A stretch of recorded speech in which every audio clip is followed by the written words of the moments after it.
All right, we're going to start up here at the tongue of your unit. Up here you've got your 7-way connector. This is what's going to hook up to your truck to give your unit the running lights, the turn signals, and the brake lights. Also on that, you've also got your emergency breakaway cable, which will connect to somewhere in your vehicle. And if for whatever reason this comes unhooked, it'll pull from this little black box right here, and your brakes will lock up on your camper to keep this from rolling back down the highway. If we come up underneath, you've got your front compartment door that is held up by magnets. All of the locks on your outside of your camper are the one key on your keychain, just the single key. That will operate all of your swing locks and the door lock and the deadbolt on your door. Up underneath here you have the access to your 2 front jacks, as well as your 12-volt battery box. That battery box is kept in there to not only keep it ventilated, but also keep the weather and the elements and stuff out.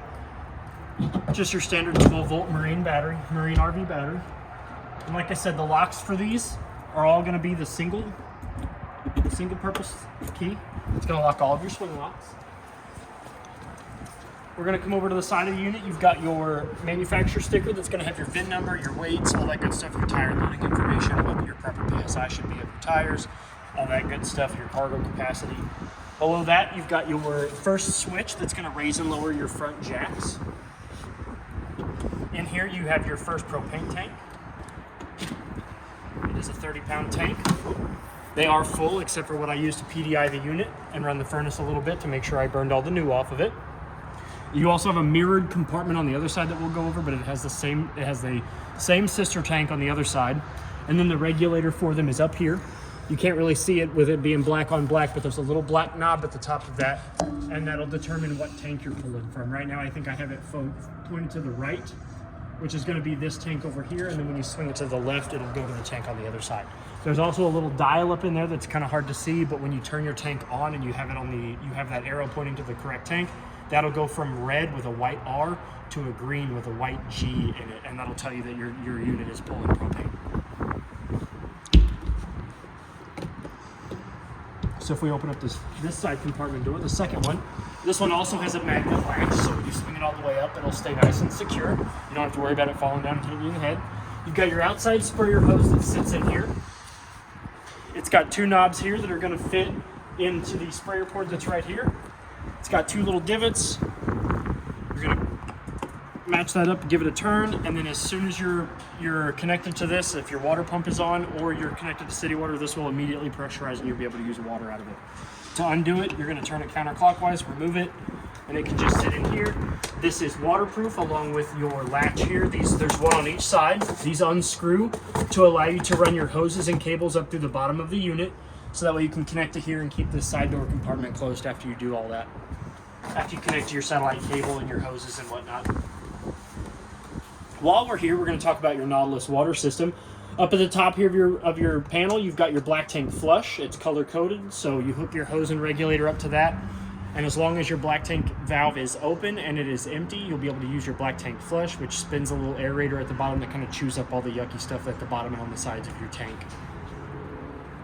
You've got a button over here that's going to activate the water pump from the outside. That's going to be the same. It's going to be a sister button to the one that's on the control panel on the inside, so they'll both work the tank independently. But you never want to turn one on and then try to turn it off at this one. You always want to turn it on and off at the switch that you're at. The connection port underneath here, that is for winterizing and sanitizing your tanks. If you look at this diagram here, you've got sanitize and winterize. So these 2 diagrams here are going to be for this side. And then you've got your city water and your tank fill for the city connection here. Your dry camp is when the valve is in, the green valve's in the down position, the blue valve's off to the side. That's going to be how you're going to be pulling from your fresh tank, which is why it's in the middle. You've got your satellite and cable and auxiliary. So these are going to be where you're going to connect your coaxial from the source at the campground or wherever you're staying, or if you've got a satellite dish, from that to this, and that's going to provide all those television sources from the outside to the inside of your unit. Below that, you've got your city water connection. That's where you're going to hook that same hose and regulator up that we talked about for the black tank and the sanitize and fill. You're going to hook that up, and then that's going to let you draw water from all your fixtures if the place that you're staying at is providing you with water. And like I said about the water pump, you can turn it on out here, but if you turn it on out here, turn it off out here too. Those switches are independent, so if one is on, you can't turn it off from the other one without turning that one off as well. So we'll go ahead and close this up. This compartment does go all the way, it extends all the way to the other side, so we can access this from the other side of the unit as well. So we've got your outside spray port here that we went over with the hose. This is your furnace vent here, so you've got cold air that's going to come in here, hot air that's going to come out here. This does get hot enough to kind of curl the hair on your arms. It does get warm, so if you have children, loved ones, dogs, animals, anything like that, you want to make sure that they stay away from this when they're using your furnace. Another good recommendation is a mud dauber screen. It's a little dome screen that sits over the vent, and it keeps mud daubers from getting up in there, building nests, inviting their friends. For somewhat reason, the insect world, the mud daubers love the smell of propane and LP, so they'll get up in there, build nests, and it'll just be a bad day. Below that, you've got your sewer connection port. You've got your gray tank, which is going to be your bathroom shower and your bathroom sink. And then you've got your black tank valve here, which is going to be your toilet, your wastewater. You're going to hook your sewer hose to this. You're going to run it to the proper dump station. You're going to pull the black tank first.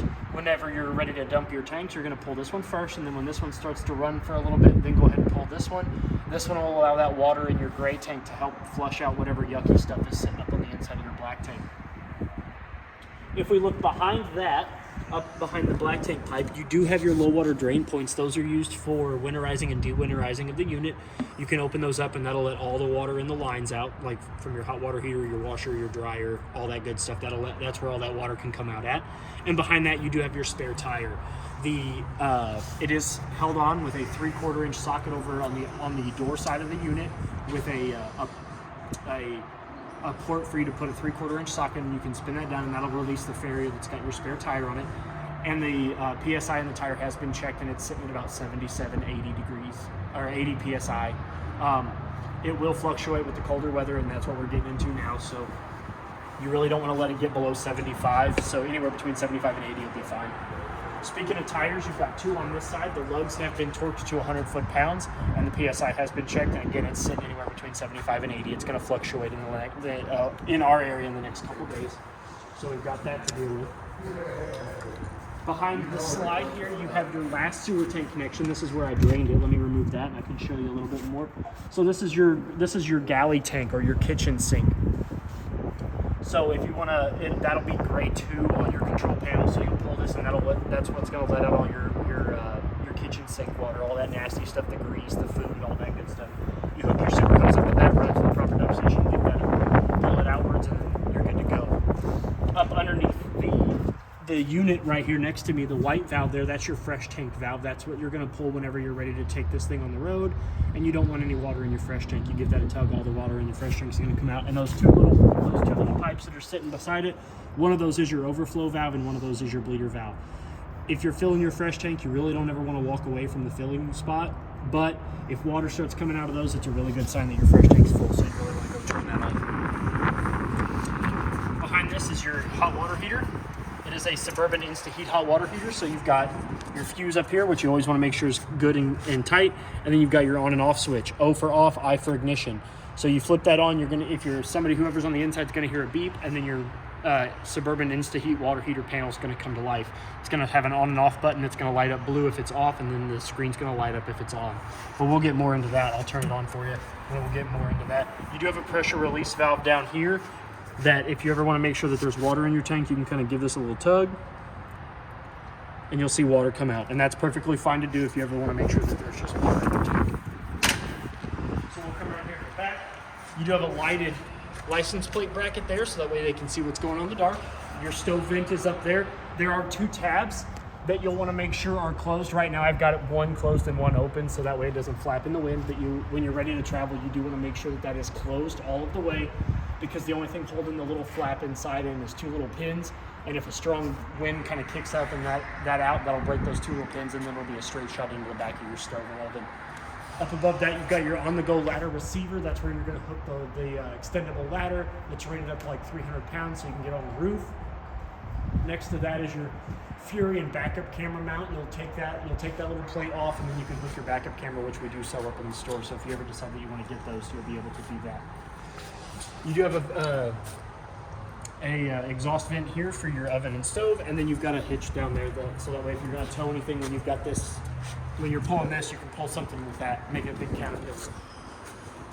In this side compartment door here, you have your little 12-volt fridge. It's only going to work when the unit is plugged in, but you do open it up, and it does have, it'll automatically kick on.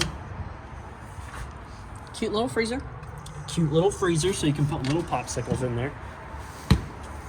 Again, all of the locks on these are going to be that same purple-headed key that's on your key ring. You do get 2 key rings for this. They're here and here, and each one of these purple-headed keys will open every lock on the outside of your unit. Right here, you do have something in case your spouse or your children are deciding to be unruly. You can leave them outside. And then on this side of the unit, you do have a switch that's going to allow you to raise and lower your stabilizer jacks in the back. Again, these stabilizer jacks are just that. They are not for lifting and leveling of the unit.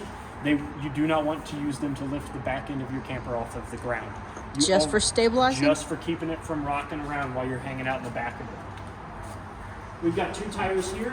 They've also been torqued to 100 foot-pounds, and the PSI has been checked. And like I said, they bounce anywhere between 75 and 80. Yesterday I checked them, and they were sitting at 76, which is fine. You don't really want to go anything lower than 5 and anything higher than 5. So 85 is, anywhere between 80 and 85 is okay, and anywhere between 75 and 80 is fine. You do have an outside coaxial outlet in case you do want to bring your TV on the outside, which there is a mounting bracket right here, so you can put an outside TV mount right here on this wall because this is solid, and then you can take your TV that's in the living room and then you can put it out here, and then you can run your coaxial cord from the TV to this, and you'll get whatever TV services are on the inside on the outside. You do have a 110 GFCI protected outlet right there, so that way you can plug in those sort of devices on the outside. This is the other side compartment door, so that way you can get into that long side compartment right here. You do have awning controls here and here. You do have an awning button, so you can turn your lights on from the outside, which is super convenient. And then you've got an awning control there, so if you hold up, your awning will come out, and we'll go ahead and go over that while we're out here. So I'm gonna push down, which is out, so it's gonna push it outward. It is a little windy, so we're not going to keep it out for very long because the awning is one of the most expensive repairs on a unit. So if you're ever going to be walking away from this, or it's anything windier than it is right now, you really don't want to put it out. A slight breeze and a fallen twig, anything can puncture that canvas, and it's an expensive repair. So as you can see, I've got that skirt that's hanging down from the tube, pretty parallel with the top of the tube, which is how you're going to want it. That's going to provide you with the optimum amount of slack in your canvas, and it's going to allow that skirt to do its job a little bit better. While we've got this out, you do have 2 pitch arms here, and on the other side, it's that bottom arm. You can actually grab these and tug on them and bend them down, and as you can see, that's going to raise and lower the pitch of that awning. You can leave those that way, and you can tighten that down, so that way if you want your awning pitch to be a little bit towards the back, a little bit towards the front, to let rain either go off the back, rain go off the front, or you can pull them both down and tighten and rain will come off of the front. And like I said, when your awning is done, I'm going to bring it back in. When you're done using this, you really want to make sure that you bring it back in.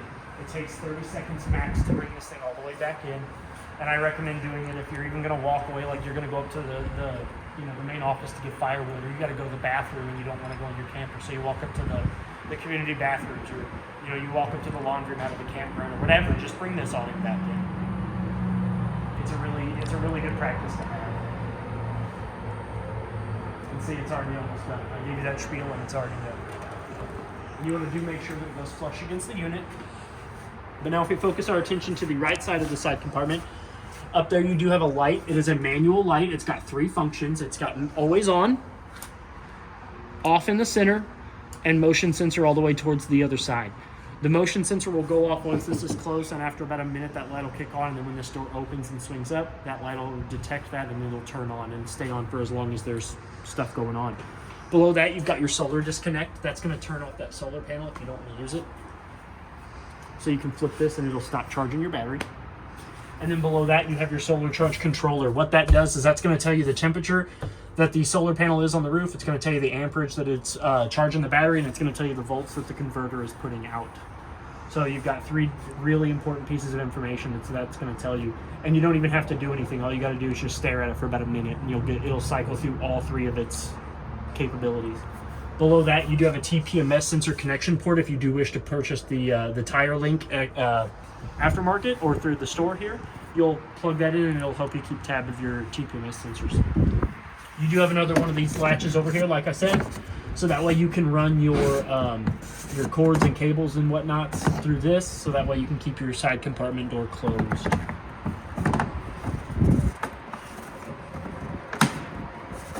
Now that we've got that done, I'll show you the propane tanks over here. Like I said, you do have a sister tank on this side, which this does not have any regulators or anything on it. This just has a line running from the other regulator on the off door side all the way to here.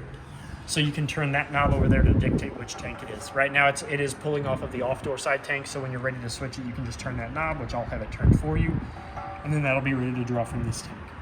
And like I said, the propane is full other than what I've used to PDI the unit, which isn't much.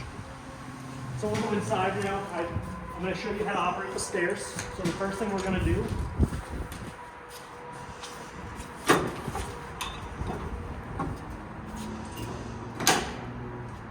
is I'm going to put the handle in. So this is how the orientation of your door and handle should be when you're in travel position. The handle should be in front of the door. You'll pick up on the handle, it'll swing out, it'll set nicely so you have ease of access. You're going to want to open the door all the way because it does have two seats right here on either side of the door threshold. You're going to pull back on that blue lever. You're going to grab at either the handle or whatever stair is comfortable for you. I'm a little taller, so I like to go a little higher. You're going to bring the stairs down. And the first thing we're going to do is we're going to make sure that this black grippy plate here is flush with that threshold. If for whatever reason that is not flush with that threshold, you're going to come down here to the bottom and you've got these two silver tabs right here and here. That's going to allow each one of these legs to move independently between 15 and 18 points of articulation. So it really just depends on the elevation that you're parked at and that your stairs come out at. But you can adjust this leg to be shorter or longer than this leg, or this leg to be shorter and longer than the other leg. But you really want to make sure that this is flat on that silver threshold, because if it's not and you go to try to close your door, you're going to end up doing damage to the bottom of your door, you're going to end up doing damage to your stairs, and it's just ultimately not going to be a good time. So you just want to make sure that those are flat. So now that we're done with the outside, we're going to go on to the inside. The first thing that you're going to notice is you do have a fire extinguisher there at the entry point of the unit. That is there for emergencies. Up above our head there, you do have a smoke detector. That is number 2 of the 3 most important safety features of your unit. And then if we come and look here on the wall, this is the brains of your unit. So at the top here, we're going to start here. This is your Dometic thermostat. You've got several modes here. If we hit the mode button, it'll light up. Right now it's on auto furnace. You can hit the mode button. You can hit fan. The first one is fan. It's got 3 modes. It's got low, high, and auto. We're going to go ahead and stick that back on auto. It's got air conditioner, which is the snowflake. It's on auto. And it'll cycle through you've got increased temperature, decreased temperature. If we hit it again, the little baking line, that's your furnace. Again, it's on, you can adjust your temperatures with the up and down arrows. Now the thing about your furnace is that you want that fan set on auto, because if the fan is set on high or low, your air conditioning fan will come on when the furnace is on. If it is on auto, your furnace will turn on, but that will not turn on. So you really want to make sure that when you go to turn your furnace on, like, because it is a little chilly here today, that you turn your fan on auto first, or else that will kick on as well and you'll be blowing that hot air all over the place. Below that, you've got your control panel. This right here is your water pump button. So when your fresh tank is full and you're ready to start drawing from that, you're going to flip this button here. You're going to hear that thump and bump. That's pressurizing the lines. Next button over here is your awning lights. That's the inside awning lights button. So if your awning lights are off and you want to turn them on from the inside, you can go ahead and do it there. Now these 6 buttons here, this is your fresh tank button. I did leave water in the fresh tank so I could show you what that looks like when we hit the buttons. Right now it's at 2/3 full. It's going to read off of the tops. It's going to read empty 1/3, 2/3 full.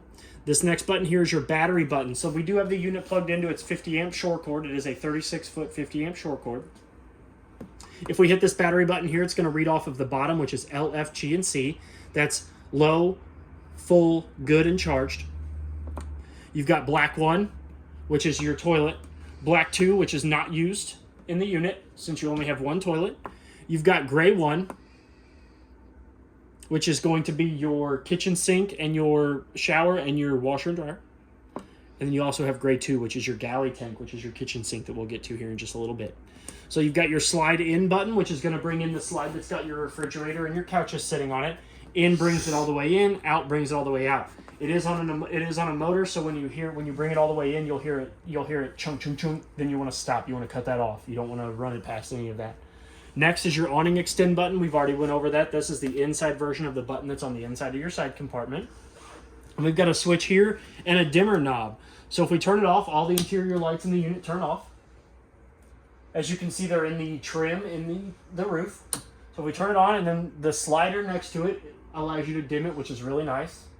You know, you wake up in the morning, you don't want to be blinded by white fluorescent lights, so you dim it, you cook breakfast, and then whenever all the kids wake up, you flip it all the way on. And then these 2 panels here aren't used because you only have the 1 slide. So this bottom control panel here, that is your Suburban Insta Heat panel. So right now we'll wake it up, we'll hit the power button, everything will light up. Right now the output temperature is 59. We can switch that to Celsius if you're one of those people. And then you can adjust the temperature. Right now it's set to 122 degrees and it gets super hot, super quick. Now when we go to turn the hot water on, I'll go ahead and I'll walk over here and I'll turn your hot water on for you real quick. And I'll show you the 3 symbols that it's supposed to show you.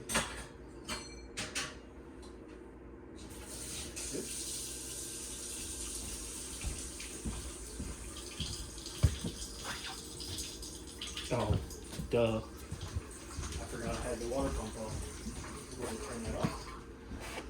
Got ahead of myself. Look at me. So we'll go ahead and turn that on. There we go. We'll go ahead and kick that on.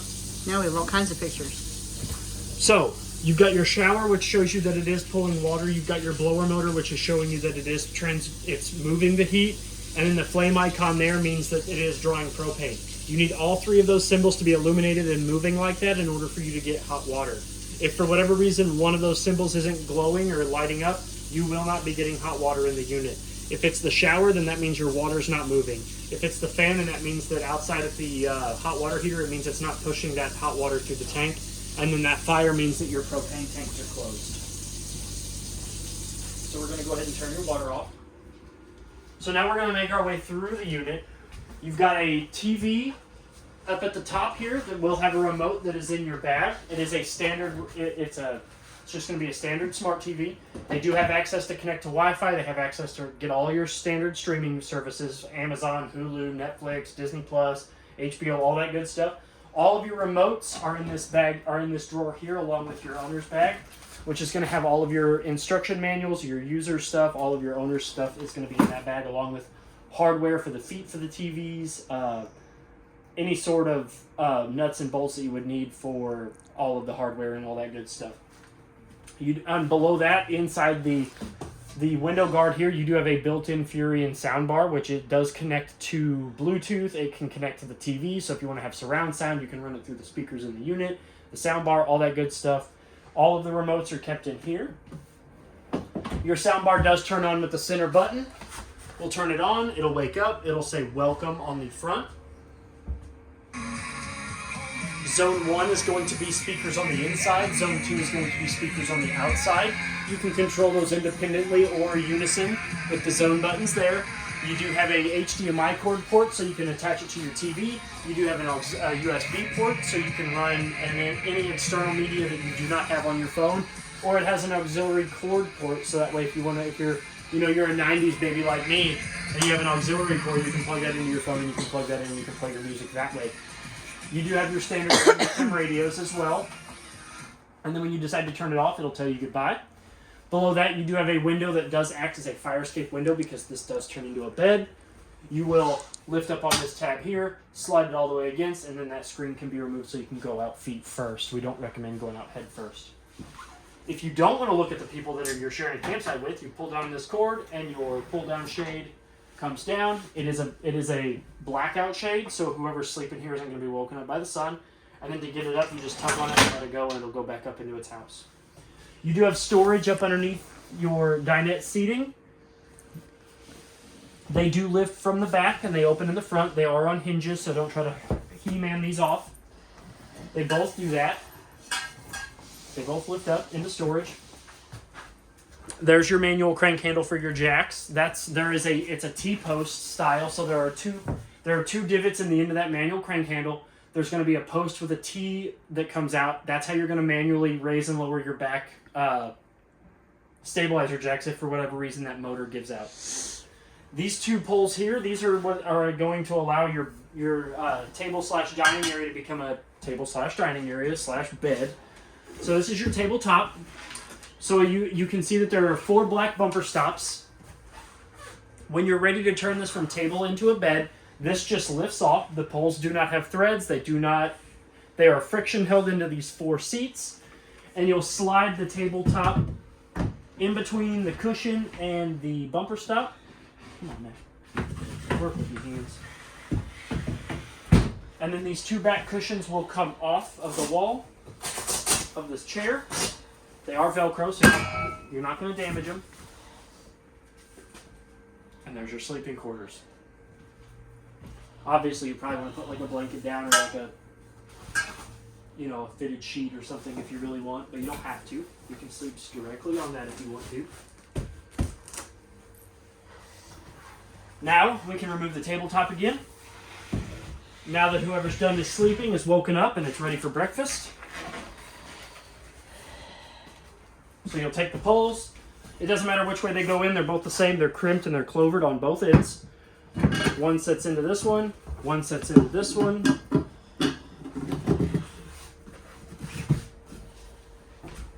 Your tabletop will flip up and over. And then these will sit into their seats.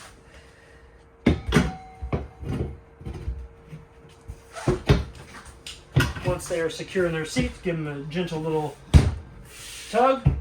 And now your dinette is back into booth seating.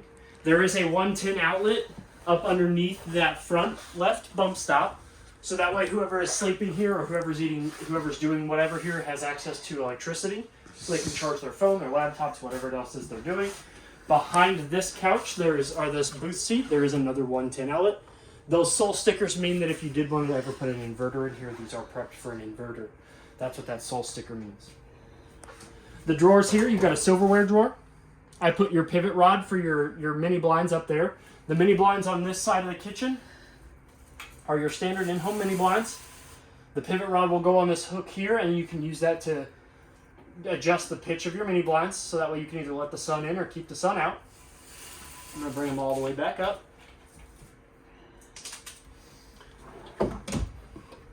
We already went over what's in that drawer, your remotes and your owner's bag.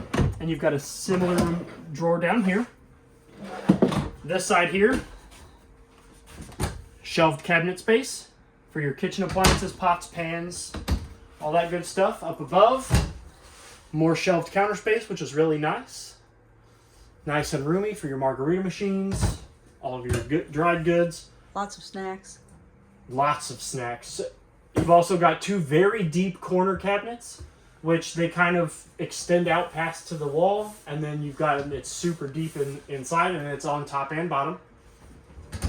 Up above the faucet, you do have a nice big shelved cabinet space.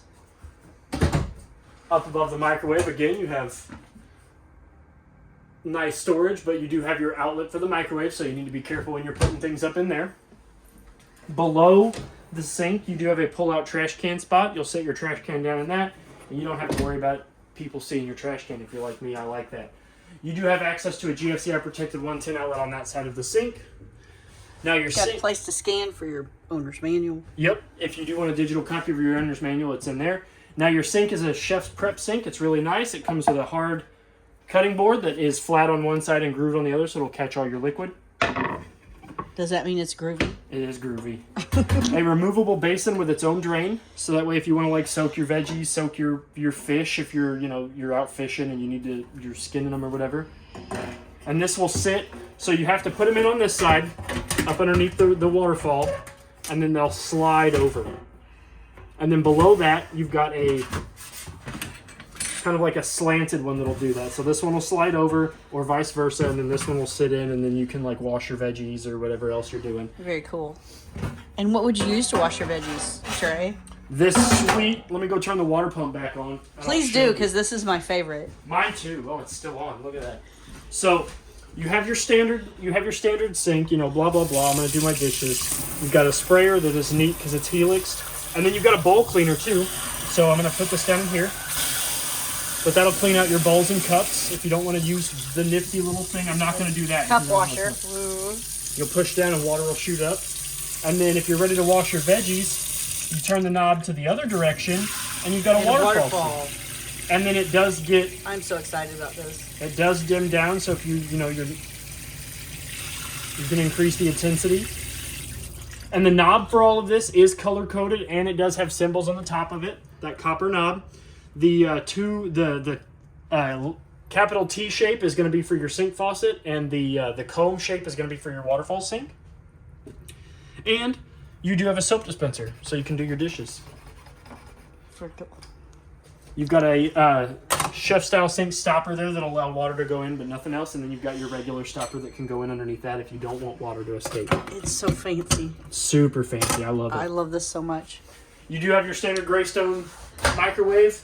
It is a shelved microwave, but it is just your standard microwave. The only difference is it's got a vent and a light on the bottom of it. So if you're cooking two things at once, you can cook something up here and cook something down here. You can use that to steam veggies too. You've got a vent underneath. The vent button for your stove is going to be right here on the side of the microwave. It's got 2 speeds, high and low. And then you've got your light for your stovetop, on and off. Your stovetop does have a glass protector, so in order to use your stove, you're going to want to lift up on this. And this glass does get hot if you leave it down and you forget, but it does not get hot enough to cook on. It will shatter if you get it hot enough and you try to set something on it. Your stove, you can turn it on by flipping this up. When these turn on, you'll turn your knob to the light. You'll give this a solid turn. You'll hear the burner clicking. After a few attempts, it'll turn on. Hold this for about 3 to 5 seconds to let that burner get nice, good, and filled with gas. Let it go, and then you can adjust your temperature. That goes for all 3 of your burners as well. To light your oven, flip the switch down to the lower position. You'll see the oven light come on. You'll open your door.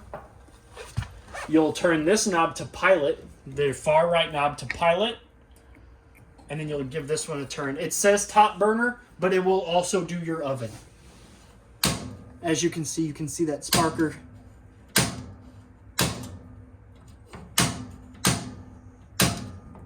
This one took me a little bit, but it will light your pilot. There it goes.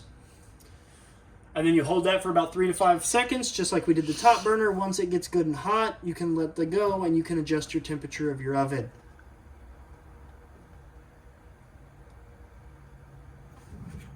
And there it goes. Woohoo! When you're ready to turn it off, turn the knob all the way to off. You'll have to push in. And then I always recommend leaving the oven just a little cracked. If not, it'll cool down, but it'll cool down a lot slower. You do have your Everchill Furion Everchill Zero Frost refrigerator. It's off right now, but you've got your French style doors with your crispers on the bottom. It does have a light, but again, the refrigerator's off, so it's not going to show it right now. You do want to make sure that this door closes first before you close that door. You've got 2 freezers.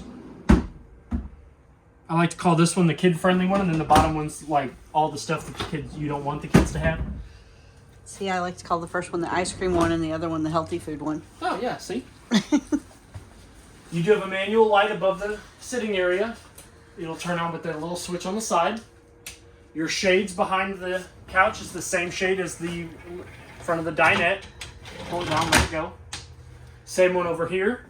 This window will open up with the pinch of 2 tabs, and you can lift that up. And that one's the same one as in front of the dinette. You flip that little tab down, you'll pull the window all the way over, and then that screen can also be pulled out. You do have a compartment inside your armchair for your remotes and your snacks, along with 4 cup holders. And on the outside of each one of these armchairs, there's a little black tab right here. I don't know if you can see my finger with it. You give that a tug, and they'll recline. And that one has one as well. It's just down in between the arm and the chair. And then to push it back in, you just give it a push. We'll move over to your little closet. So you're going to undo the travel lock. You really want to make sure that this is snapped shut when you're taking this thing on the road. If not, this closet door is just on a guide, and these little cars in here will rattle it around. So you do have a closet with a motion light. Right now I've got it into motion mode. You can turn that off and to be all the way on. Then you can close your closet door back up. That'll go off after about a minute.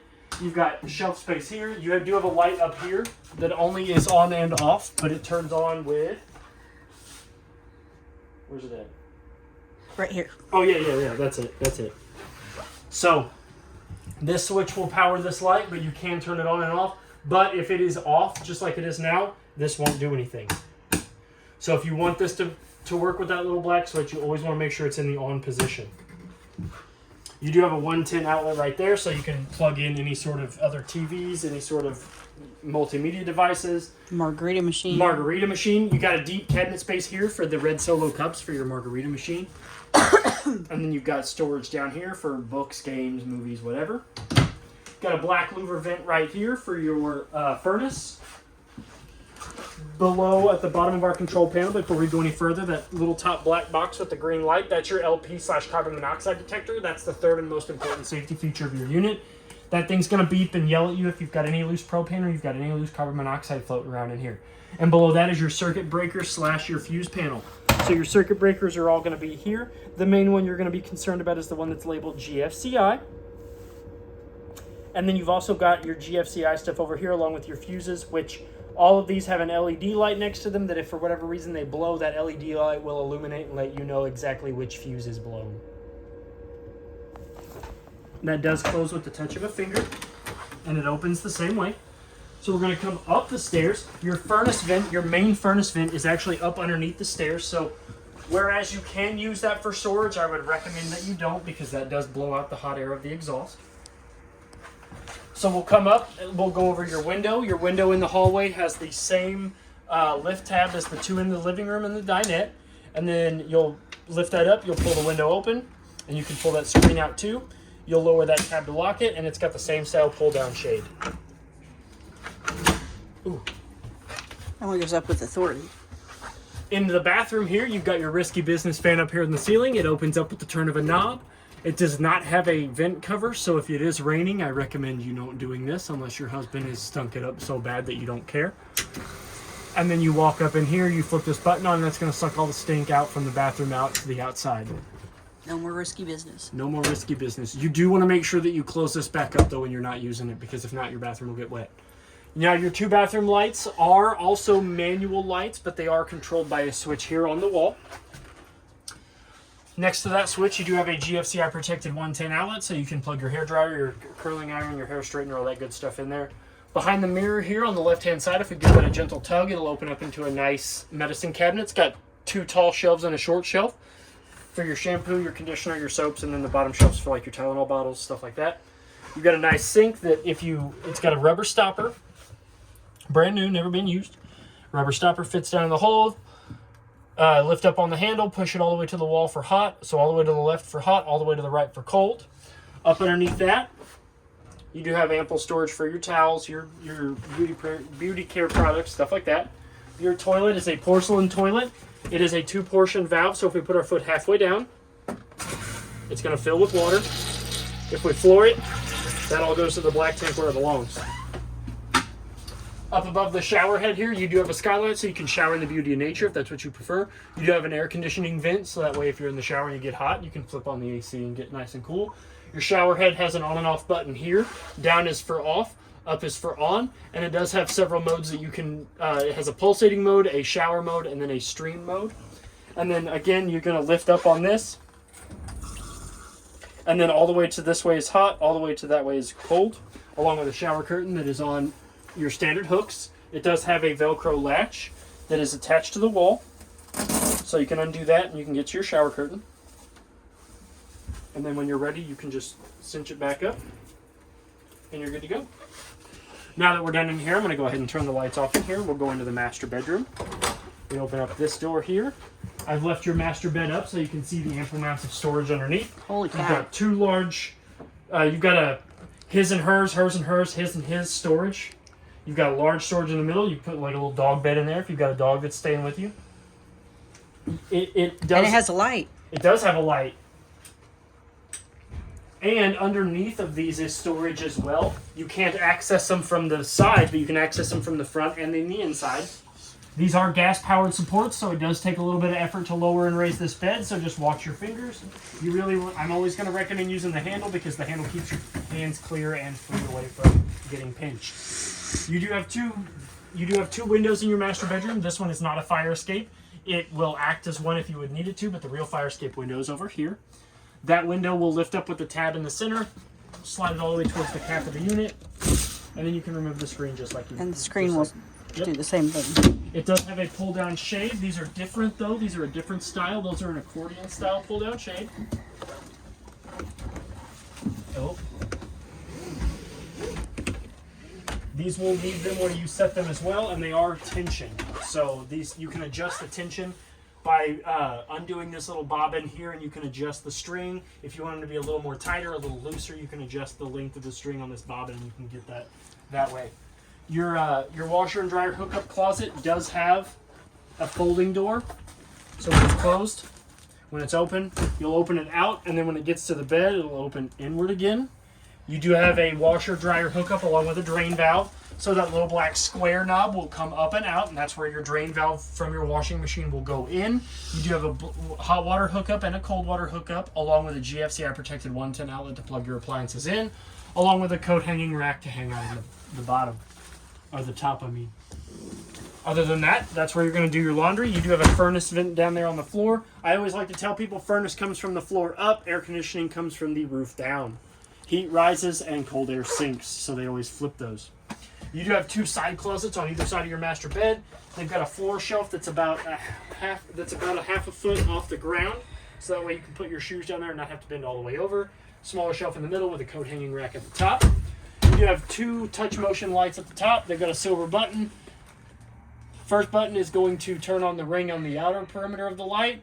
Second one's going to turn on the light on the center, and then the third one's going to turn them both off. On either side of the headboard up there, you do have 110 protected or GFCI protected outlets. That one, the stickers just came off of when I was PDIing it, but this one is GFCI protected as well. And that one is the only one that's prepped for the inverter. You do have a USB port in the center. You guys are going to have to fist fight over who gets to charge their phone if you do not want to plug it into the 110. You do have a vent and a fan above the bed, so in case somebody's got the meat sweats after eating too much barbecue and they've got the poots, you can open this vent up and you can suck all that pooty out at the top of the unit. This window over here is your fire escape. In order to access it, you're going to lift up on the handle out of its seat. You're going to push this handle all the way out. And once that is handled all the way out, you can grab this little thing here, yank it, the whole screen will come out. You can go out. Please go out feet first. If for whatever reason you do have to go out head first, have somebody out there to catch you or to support you. But please go out feet first. And then you got your TV. You got your TV. And then you've got a GFCI protected 110 outlet here, along with your satellite and cable coaxial port and your antenna coaxial port. It is very important. This one is only for satellite and cable. You will only get satellite and cable when you're hooked up to this. You will not get antenna. You can only get antenna from this one. You cannot get satellite and cable. But you will only get antenna on this antenna outlet if this button is pressed and that light is glowing. You can only get satellite and cable from this outlet if that button is depressed and the light is not glowing. So, light on, antenna. Light off, satellite and cable. And that's your mounting location. And this is where you put your wall mount for your television. Correct. And then the light switch does control this strip of LEDs that's in the cap that's in the ceiling of the unit. You do have two AC vents because you do not have an AC in here. It is controlled by the one in the main house. So that pretty much covers everything in your unit. If you have any questions or concerns, feel free to call us here at Parkland RV. My name is Trey. Thank you again. Happy camping and good luck.